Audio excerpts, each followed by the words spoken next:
दोस्तों, भारत की शानदार जीत के बाद रोहित शर्मा ने विराट कोहली को भी टीम का कप्तान बताया, साथ ही बुमराह को भी कुछ ऐसा कह दिया कि सुनकर शायद आप भी मानेंगे कि कप्तान तो बुमराह और कोहली हैं अब टेस्ट में।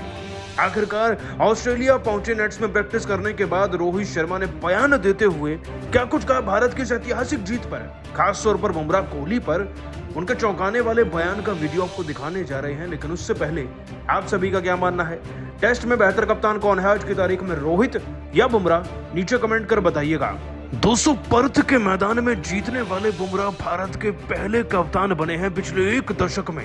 16 साल बाद भारत ने इस मैदान पर फतेह हासिल कर ऑस्ट्रेलिया को आईना दिखाया। 3-0 से हारने वाली भारतीय क्रिकेट टीम, जिसमें ना तो रोहित शर्मा थे, ना ही शमी, ना ही शुभमन गिल। ऐसी टीम के साथ जब जसप्रीत बुमराह मैदान में उतरे और 150 पर टीम लुढ़क गई तो सबने सवाल खड़े किए, लेकिन कप्तान और उसकी एग्जीक्यूशन ऐसी जबरदस्त थी कि हमने ऑस्ट्रेलिया को 104 पे लुढ़काया। उसके बाद जायसवाल ने 161 बनाया और राहुल के 77 के साथ साथ दोस्तों कोहली के भी 100 निकल कर आए। इन पारियों के दम पर हमने लगभग 500 रन बना दिए थे और टारगेट इतना बड़ा सेट किया कि ऑस्ट्रेलिया की टीम उसे चेज करना तो छोड़ दीजिए, उसके करीब भी नहीं पहुंच पाई। दोस्तों, बुमराह ने फिर से 3 विकेट निकाले, सिराज ने फिर से 3 विकेट निकाले और अपनी टीम को जिताया, वो भी पूरे 295 रन के अंतर से। अब ये अंतर कितना बड़ा है आप अंदाजा लगा सकते हैं कि पिछले कई दशकों में ऑस्ट्रेलिया की सबसे बड़ी हार कही जा रही है और कभी ना फतेह किया जाने वाला ये पर्थ का किला आज भारत के नाम किया है बुमराह ने। लेकिन इस कप्तानी के पीछे कहीं ना कहीं कोहली का भी हाथ था, ये तो बुमराह ने जीत के बाद खुद कह दिया। लेकिन रोहित शर्मा जो मैदान में प्रैक्टिस कर रहे हैं वो भारत की जीत को देखकर फूले नहीं समाए और उन्होंने विराट कोहली को भी कप्तान बताया, साथ ही साथ बुमराह को कप्तान बनाए रखने के लिए भी एक नई सलाह दी है। दोस्तों, आपको बता दें कि इतनी शानदार जीत के बाद पर्थ में कप्तान रोहित शर्मा अपने बयान में कहते नजर आए, पर्थ के मैदान में ये जीत वाकई में यादगार है और यादगार रहेगी। ऑस्ट्रेलिया से जीतना आसान नहीं होता, ये तो हर कोई जानता है, लेकिन भारत के लिए और मुश्किल इसलिए भी ज्यादा था क्योंकि हमारे घाव ताजे थे। न्यूजीलैंड से हारने के बाद टीम में एक आक्रोश जरूर था, लेकिन 150 पर ऑल आउट होने के बाद वो आक्रोश बिखर भी गया था। पर बुमराह एक असल कप्तान है, वो गेंदबाजी के साथ साथ जानते हैं कि कप्तानी कर कैसे भारतीय क्रिकेट टीम को एकजुट बनाकर ऑस्ट्रेलिया के खिलाफ एक सेना की तरह खड़ा करना है और उन्हें लड़ाना भी है। वो ये करने में कामयाब रहे और इसमें उनका साथ दिया विराट कोहली ने। आप माने या ना माने, विराट कोहली भारत के असीम अद्भुत कप्तान रहे हैं और आज उनकी कप्तानी भारतीय क्रिकेट टीम के काम आ रही है। विराट ने जिस तरीके से बुमराह को पूरे मैच में बैक किया और उसके बाद दोनों ने मिलकर जो पार्टनरशिप निभाई अपनी फील्डिंग सेट करने में, गेंदबाज चुनने में और साथ साथ टीम का मोरल बढ़ाने में, वही टीम की असली विजेता बनी है। मुझे तो लगता है कि विराट कोहली असल कप्तान है टीम के और बुमराह को कप्तानी करते रहने चाहिए ताकि टेस्ट में हमारी टीम जीतती रहे, सीरीज भी जीते। दोस्तों, रोहित कितने बड़े दिल वाले हैं, उन्होंने बता दिया है। वैसे आप सभी को क्या लगता है, क्या बुमराह को कप्तान बना रहना चाहिए टेस्ट का या नहीं? नीचे कमेंट कर बताइएगा जरूर और सब्सक्राइब भी कीजिए हमारे YouTube चैनल को। धन्यवाद।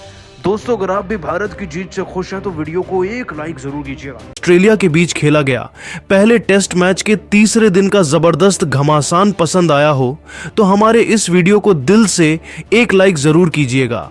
आज की वीडियो का लाइक टारगेट का है तो वीडियो को लाइक करना बिल्कुल भी ना भूले। दोस्तों, पर्थ के मैदान पर तीसरे दिन यशस्वी के शतक के आगे नतमस्तक हुआ।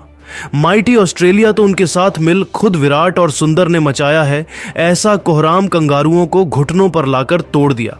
उनका गुरूर लिखा है नया इतिहास। तो आखिर कैसे 3 दिनों के खेल में ही टीम इंडिया ने ऑस्ट्रेलिया को रौंद पहला टेस्ट मैच जीतने की पूरी तैयारी कर ली है। कैसे यशस्वी विराट ने अपनी तूफानी बैटिंग से रुला दिए, ऑस्ट्रेलिया को खून के आंसू बना ली 500 रनों की लीड। ये सब कुछ इंडिया ऑस्ट्रेलिया के बीच खेले गए पहले टेस्ट मैच के तीसरे दिन की पूरी हाईलाइट तो हम आपको इस वीडियो में दिखाएंगे ही। लेकिन उससे पहले आपको क्या लगता है कि राहुल, यशस्वी और विराट में कौन सबसे शानदार टेस्ट बल्लेबाज है? अपनी कीमती राय नीचे कमेंट करके जरूर बताइए। दोस्तों, पर्थ के मैदान पर 3 दिनों के खेल में ही टीम इंडिया ने ऑस्ट्रेलिया की हालत खराब करके रख दी है। जहां पहले दिन टीम इंडिया 150 पर ऑल आउट हुई तो जवाब में भारतीय गेंदबाजों ने पूरी की पूरी ऑस्ट्रेलिया को केवल 104 रनों पर समेट दिया और पहली पारी खत्म होने तक 46 रनों की लीड भी बना ली थी। ऐसे में दूसरे दिन केएल राहुल और यशस्वी जायसवाल ने तो अपने बल्लेबाजी से ऐसा धमाल मचाया कि पहले दिन का खेल खत्म होने तक उन्होंने ऑस्ट्रेलिया को एक भी सफलता हासिल नहीं होने दी, उन्हें विकेटों के लिए तरसा लिया। ओवर में 162 रनों की दमदार ओपनिंग पार्टनरशिप बनाकर उन्होंने टीम इंडिया को 218 रनों की लीड दूसरे दिन का खेल खत्म होने तक भी दिलवा दी। जहां यशस्वी ने 90 रन ठोक डाले तो राहुल ने 62 का योगदान दिया। जहां अब इन दोनों बल्लेबाजों के पास बारी बारी अपना शतक पूरा कर इतिहास लिखने का सुनहरा मौका था। ऐसे में दोस्तों, जब तीसरे दिन सूरज की पहली किरण के साथ यह महामुकाबला शुरू हुआ, तब यशस्वी और राहुल अपनी अपनी सेंचुरी पूरी करने के इरादे से मैदान में उतरे थे और आते ही इन दोनों ने सीधा गेंदबाजों पर हमला बोल दिया। जहां पहले ओवर में तो जोश हेजलवुड को इन दोनों ने थोड़ा सम्मान दिया।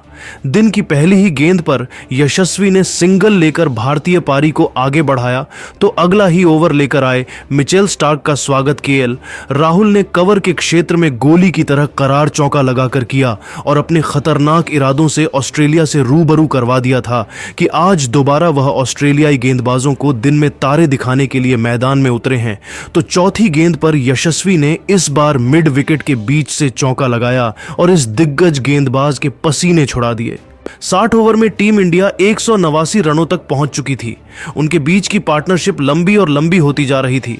ऑस्ट्रेलिया के खेमे में हड़कंप मचा हुआ था। ऑस्ट्रेलियाई फैंस की आंखों में आंसू थे।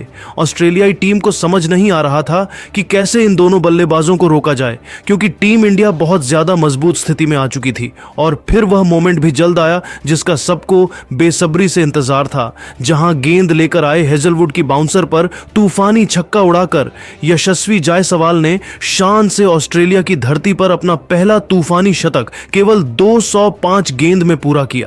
इस दरमियान उनके बल्ले से 8 चौके और 3 खतरनाक छक्के भी देखने को मिले, जहां उनकी इस उपलब्धि पर तो पूरा स्टेडियम खड़े होकर उनके सम्मान में तालियां बजा रहा था। आखिर हो भी क्यों नहीं, यशस्वी ने 22 साल की उम्र में ऑस्ट्रेलिया में शतक जड़कर वह करिश्मा कर दिखाया जो कोई सोच भी नहीं सकता था। उसके बाद भी वह कहां रुकने वाले थे। केवल 62.5 ओवर में इन दोनों ने मिलकर टीम इंडिया को 201 रनों तक पहुंचाया और 200 रनों की रिकॉर्ड तोड़ ओपनिंग पार्टनरशिप को अंजाम देकर ऑस्ट्रेलियाई गेंदबाजों की हालत बिगाड़कर रख दी थी। लेकिन दोस्तों, तभी ओवर की अंतिम गेंद पर मिचेल स्टार्क ने केएल राहुल को अपने जाल में फंसा लिया। जी हां, स्टार्क की गेंद राहुल के बल्ले का बाहरी किनारा लेकर सीधा विकेटकीपर एलेक्स कैरी के दस्तानों में गई और टीम इंडिया की यह महान ओपनिंग पार्टनरशिप का आखिरकार अंत हो चुका था, जहां राहुल 5 बेहतरीन चौकों की बदौलत 57 रनों की एक खूबसूरत पारी खेलकर पवेलियन लौट गए। अब जाकर ऑस्ट्रेलिया ने थोड़ी राहत की सांस ली। उनके आउट होने के बाद मैदान में देवदत्त पड्डिकल आए थे। परी यशस्वी को रोक पाना अभी भी उनके गेंदबाजों की बस की बात नहीं हो पा रही थी। 65वें ओवर में एक बार फिर मिचेल स्टार्क की पहली ही गेंद को यशस्वी ने दनदनाते चौके के लिए मारकर रॉकेट की रफ्तार से टीम इंडिया को आगे बढ़ाना शुरू कर दिया था। मैच में अभी भी टीम इंडिया बहुत आगे थी। पड्डिकल ने भी आते ही चौकों की झड़ी लगनी शुरू कर दी और ऐसी बेधड़क बल्लेबाजी इन दोनों ने दिखाई कि 80 ओवर में ही टीम इंडिया को 250 रनों के पार पहुंचा दिया। एक बार फिर टीम इंडिया ने ऑस्ट्रेलिया के होश उड़ा दिए थे। मैच में वापसी का सपना सजा चुकी ऑस्ट्रेलिया की हालत बद से बदतर हो चुकी थी। अब तो यह दोनों केवल ऑस्ट्रेलिया से खिलवाड़ कर रहे थे। 81वें ओवर में पड्डिकल ने हेजलवुड को लगातार 2 चौके मारकर ऑस्ट्रेलिया को 263 रनों तक पहुंचा दिया। इसी के साथ इन दोनों के बीच 50 रनों की मजबूत साझेदारी भी हो चुकी थी, जिसने ऑस्ट्रेलिया को इस मैच से ऑलमोस्ट बाहर ही फेंक दिया था, क्योंकि टीम इंडिया की लीड अब 300 रनों से अधिक की हो चली थी। अब तो ये दोनों खिलाड़ी केवल चौकों से ही डील कर रहे थे। स्पेशली देवदत्त ने भी यशस्वी के साथ कंधे से कंधा मिलाते हुए मैच को ऑलमोस्ट टीम इंडिया की झोली मिला दिया था, जहां तीसरे दिन का पहला सेशन खत्म होने तक टीम इंडिया ने 84 ओवर में 275 रन बना लिए थे। यशस्वी 141 तो देवदत्त 25 रन बनाकर नाबाद थे और टीम इंडिया की लीड इस मैच में 321 रनों की हो चुकी थी। लेकिन दोस्तों, लंच के बाद वापस आते ही दूसरे सेशन की पहली ही गेंद पर जोश हेजलवुड ने देवदत्त पड्डिकल को स्टीव स्मिथ के हाथों कैच करवाकर टीम इंडिया को दूसरा झटका दिया, जहां देवदत्त केवल 25 रन बनाकर पवेलियन लौट गए। उनके आउट होने के बाद अब मैदान में मोर्चा संभालने के लिए खुद किंग विराट कोहली आ चुके थे। लेकिन दूसरी तरफ सलाम है यशस्वी जायसवाल को, जिन्होंने 88वें ओवर में मिचेल स्टार्क की गेंद पर पहला चौका लगाया और फिर सिंगल लेकर 150 रनों का जादुई आंकड़ा भी पार कर दिया था। यह खिलाड़ी तो बुलेट ट्रेन की तरह आगे बढ़ रहा था और विराट कोहली भी उनका मजबूती से साथ दे रहे थे। सभी विराट के बल्ले की दहाड़ देखने को बेकरार